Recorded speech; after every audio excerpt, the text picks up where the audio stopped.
পূজার জন্মদিন, তো সেই উপলক্ষে নিজের হাতে সবাইকে রান্না করে খাওয়াবো। আর সেই রান্নার পদগুলোর মধ্যে একটা হচ্ছে কি জানো তো, এই যে দেখো কি বলতো, এটা গোলাপ জামুন। এখানে হচ্ছে গোলাপ জামুন পাউডার নিয়ে নিয়েছি।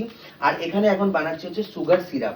এই সুগার সিরাপের মধ্যে এখানে রয়েছে অ্যাপ্রক্সিমেটলি 1 লিটারের মতো জল, আর এখানে রয়েছে ওই 900 গ্রাম মতো চিনি, মানে যতটা জল ততটা চিনি। এটাই হচ্ছে পরিমাপ। 5 মিনিট মতো বয়েল করে এটাকে ঠান্ডা করতে দিতে হবে। তারপরে এইটাকে জল দিয়ে মেখে ডো বানাতে হবে, মানে ডো বানাতে হবে। আচ্ছা, প্রথমেই হচ্ছে এই জলের মধ্যে কি কি দেবো, এই জলের মধ্যে এখন ফোড়ন দেবো। এটা জলের মধ্যে ফোড়ন দেবো হচ্ছে এলাচ আর হচ্ছে কেশর। কেশরটা দেবো কালারের জন্য, কেশর না দিলেও চলে, শুধু হচ্ছে এলাচ দিলেও চলে। তো একটু সুগন্ধি আমি ব্যবহার করব এটা, মানে কালারের জন্য, আর হালকা একটা স্মেল আসবে। ভিতরের যে তোমার মিক্সটা রয়েছে, পাউডারটা রয়েছে, দেখো আমুল দুধের মতো দেখতে হয়। এইটা হচ্ছে এখানে ঢেলে নেবো। কি সুন্দর গন্ধ। এইটার মধ্যে সমস্ত কিছু দেওয়া আছে। এটাকে ভালো করে আগে চটকে নিতে হবে। চটকে নিতে হবে মানে কি, সুন্দর করে এই যে আর হয়ে রয়েছে গোটা গোটা গোটা গোটা যেটা রয়েছে সেটাকে ভেঙে নিতে হবে ভালো করে।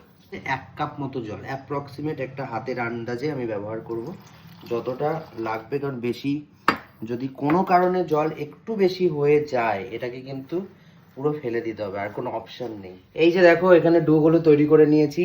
এই ডোগুলো হচ্ছে এখন তেলে ফ্রাই করতে হবে। কি সুন্দর হয়েছে না? 1 পিস কিন্তু এখানে সাইজে বড় হয়েছে। কোনটা বলো তো? এইটা। এটা হচ্ছে পূজার জন্মদিন স্পেশাল।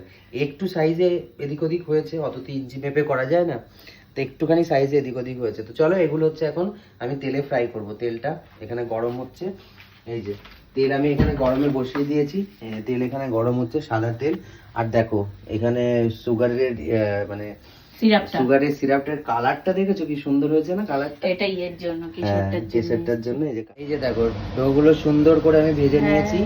এখন হচ্ছে এই যে সিরাপের মধ্যে দিয়ে দিচ্ছি। এখানে কিছু আগে দিয়েছি। এগুলো 20 মিনিট মতো ভিজিয়ে রেখেই খাওয়া যাবে, কিন্তু আমি এগুলোকে সারা রাত ভিজিয়ে রেখে দেবো। কালকে সকালে আমি এগুলোকে সিরাপ থেকে তুলবো। বাকি যে সিরাপটুকু বেঁচে থাকবে, এই সিরাপটা দিয়ে কালকে হচ্ছে আমি আমের চাটনি করবো। তো চলো, এই যে গোলাপ জামুন রেডি। হ্যাঁ, এখন এগুলোকে আমি একটু চামচে করে করে ডুবিয়ে ডুবিয়ে দেবো।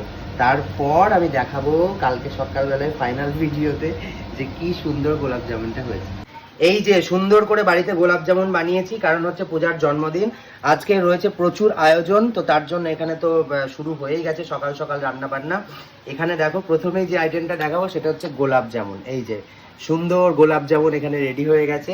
গোলাপ জামুনটা কালকে রাত্রে আমি বানিয়ে রেখেছিলাম সবার জন্য, কারণ আমি ভেবেছিলাম যে কিছুই কিনবো না, শুধু দইটা আমার কিনে আনার ইচ্ছা রয়েছে। দেখি কতটা রান্না এগোতে পারি তার উপরে নির্ভর করছে। আর